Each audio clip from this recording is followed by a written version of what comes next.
नमस्कार, मी दीपाली. बघा कसा खेळतोय बघा झोक्यामध्ये. आणि आता 1 वाजला आहे,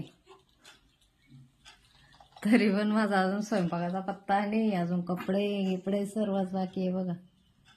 झोपतच नाही आहे. 3-4 वेळेस त्याला झोक्यामध्ये टाकलं आणि अजून कपडे बी नाही लावले जात आहे. नुसते मशीनमध्ये टाकायचे, पण तेवढा बी टाईम नाही आहे. आणि अजून किचनमध्ये बघा आता किती पसारा पडला आहे. हे बघा, इथं चहा पाण्याचे भांडे आहे सकाळचे, आणि अजून स्वयंपाक वगैरे काहीच नाही आहे. आता 1 वाजला आहे, तरी पण अजून कशालाच पत्ता नाही. आता काय माहिती केव्हा होईन तर. आणि हा मस्त खेळतोय. खाली खेळत होता आधी, 2-3 वेळेस सकाळपासून झोक्यात टाकलं, पण झोपतच नाहीये. कारण तो आता पोटावर व्हायला लागला, उबडा होतोय ना, नुसतं खेळू द्या म्हणतो मला. चला मग, बाय.